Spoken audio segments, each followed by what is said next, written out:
Converting Hog Starter Mash to Quail Layer Feeds, turuan kita. Yan po. Oo. Yes. Kasi alam mo, sa ngayon, ang daming gusto mag-alaga ng pagpupugo.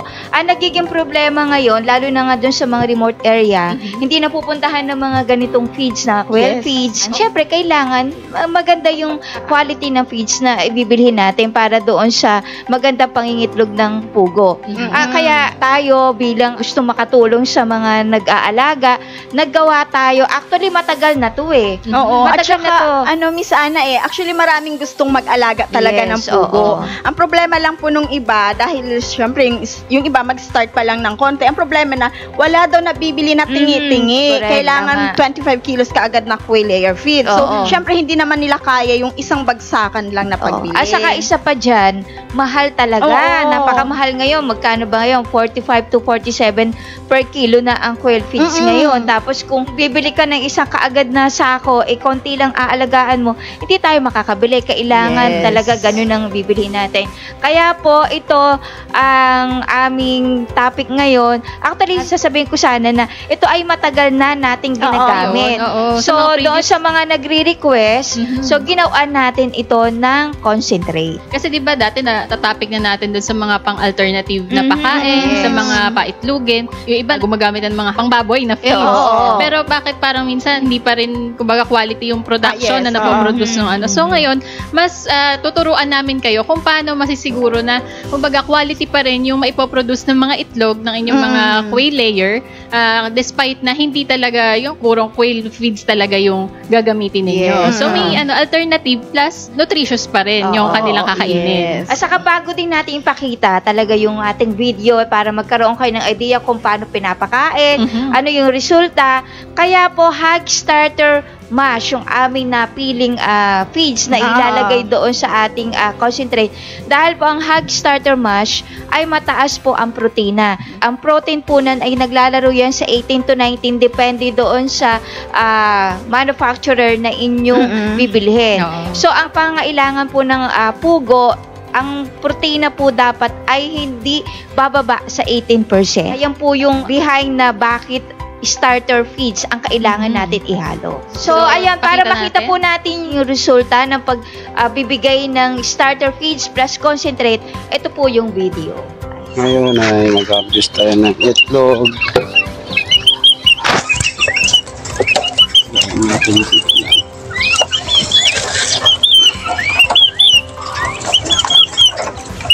Ito po yung itlog natin na gamit tong na ginawa gamit yung quail layer concentrate. Ito yung mga itlog niya. 2, 4, 6, 8, 10, 12, 14, 16, 18, 20, 22, 24, 25. Ito ay 25 pieces na pugo. Yan sila, 5 pieces. Ang itlog niya rin ay 25.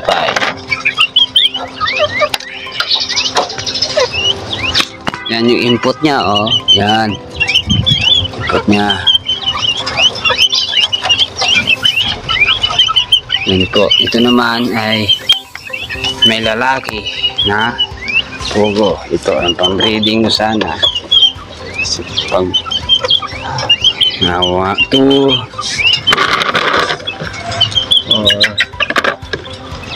6, 8, 10, 12, 16, 14, 18,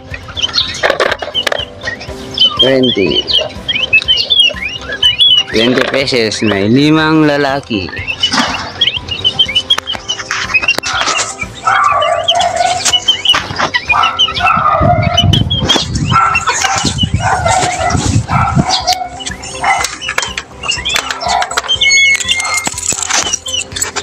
Ayan, magpapakain tayo na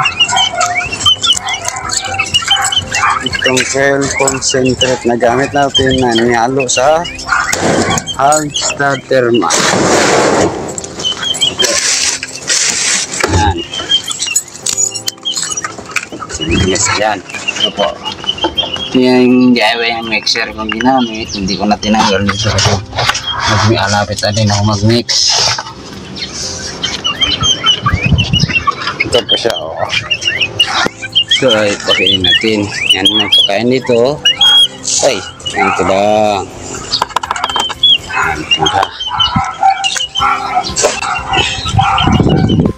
Yan.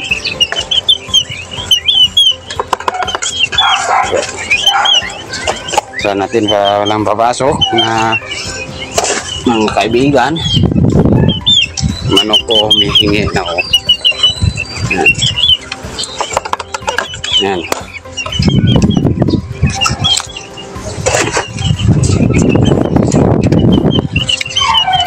Sarap yan. Matigas. May bato pala.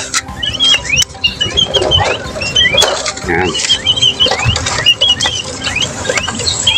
Yan. Kakain na sila, di ba? Gutom na sila. Yan, oh. Yan. Itong pizza to ay hog starter mask po to. Nagawa lang namin na ang well layer concentrate. Yan. Yan po maganda po siya. Dahil sa lahat isang mga mayong dumi niya. Pangalawa, maganda yung pagpag-itlog niya. Halos sila lahat nangingitlog. Alala. Yan.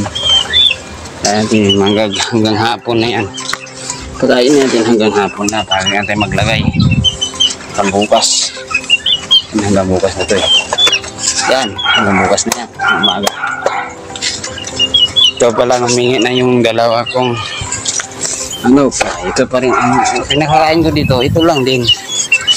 Yung well layer concentrate. Yung masabi. Oh. Isin natin. Ayan sila. Ayan. Yan sila kumain na, diba? Oh. Yan, oh. Diba?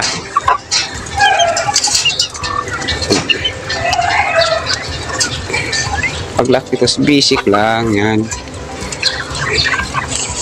Yung laging tulong sa akin yung well layer concentrate dahil nakatipid ako, saka maganda yung pagka-itlog niya, walang basag, matigas yung shell niya. Yun po. Tapos yung vitamins kong gamit ay Atobi. Ito po, Atobi yan sila lahat. Ayan, maraming stock dyan. Yan, Atobi po yan, nilalagay ko dyan para hindi na ko panay timpla. Maganda kasi naka-stack to dahil mas lalo siyang tatapang yung mga vitamin niya, yung mga gamot niya. Yan. Yan. So nakita natin ha, napakasimple yung pag-aalaga ng isa nating pong kasamahan po yan dito. Napaka maganda yung naging resulta o yung resulta ng ng starter feeds plus yung ating quail concentrate. Ayan. Doon po sa video na nakita nyo kanina, i-detail po natin niya kung ilang pieces yung kanyang alaga, ilan yung pinapakain niya. So una po dyan, yung kanyang quail na inaalagaan, nabili niya yan, nangingitlog na eh, di ba? 90 days na siya. 3 months na. RTL na siya. Ayun. Oo. Tapos yung alaga niya pong pugo, kung nakita niyo po doon sa ibabaw, 25 po yun. Tapos doon sa baba, 25 din. Pero may 5 lalaki po doon sa baba. Oo. Tapos, nabanggit niya dyan yung production. Diba? Sa una, nag-harvest siya ng 25. Yes. So, 100%. Tapos, pagdating doon sa ilalim, 20 kasi yung babae, 20 rin yung pieces ang nakuha niya. So, talagang 100% talaga yung kanyang pangingitlog. Oo. Pero before po yan, nung nabili niya po yung pugo na yan doon sa labas, dahil 90 days na po yun, nung nabili niya, nangitlog naman siya. 35% yung pangingitlog niya. Yung galing doon sa labas. Sa labas. Tapos nung pagdating dito, dahil wala pa po siyang feeds no, na pinapakain, ang binili niya lang muna ay yung chicken layer feeds. Yun yung pinakain niya. Ang napansin niya, parang after 1 week. Ay, after 1 week. Wala talagang itlog as in, layer feeds yun. Yes. Wala talaga siyang itlog. And then, after a week, binigay natin yung formulation na, ito ang, starter plus yung concentrate. Yes. So, binigyan natin. After 2 days lang, nangitlog na siya ng 35%. Bali, nag-start siya ng 30% muna yung egg production. 30%. Tapos, pagkabigay na nung may hog starter mash na may quail layer concentrate, doon na siya nag-start ng 35% until continuous pa rin. Ng pataas. Actually, ngayon pa, 3 weeks niya na yun eh. So, hindi po nababa siya ng 90%. Yes. So, hindi naman pare-pareho. May 100%. Siyempre, lalo pa kung makikita nyo po yan, yan yung kanyang, kung saan nakalagay yung quail, expose po yan dito sa daanan. So, maraming tricycle na kalsada. Tapos mainit. Pa yung araw. Pero hindi siya nakakaranas ng 70-60% na egg production. Hindi po. Dahil meron din pa siyang pangotra doon sa kanyang tubig. Kung nakita nyo sa late part ng video, naka-stack yung kanyang tubig sa tubig. Yun po ay 5 liters po yung water na naandoon. Then nilalagyan niya lang po yan ng 1 kutsarang atubi. Yun po yung pinapainom niya.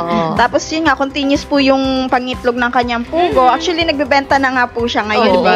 Diba? Ang benta niya po sa isang itlog is 1.70. 1 peso and 70 centavos. Medyo mura-mura sa palengke ng konti. Pero, parang sold out lagi di ba? Lagi may nakaabang na. May nakaabang na. Siyempre, ilan lang yung kanyang alaga, pero maganda yung nagiging production niya. At ito pa yung kagandahan dito. Kung tutuusin mo, yung feeds niya, napakamura. Ay, Kasi, di ba, normally, ang kinakain po ng quail layers ay 30 to 35 grams per head per day. Yan po yung kinakain. Pero doon sa kanyang pag-aalaga, ang pakain niya po ay 10 kilos. Yung 10 kilos na yan ay aabot na ng 12 days.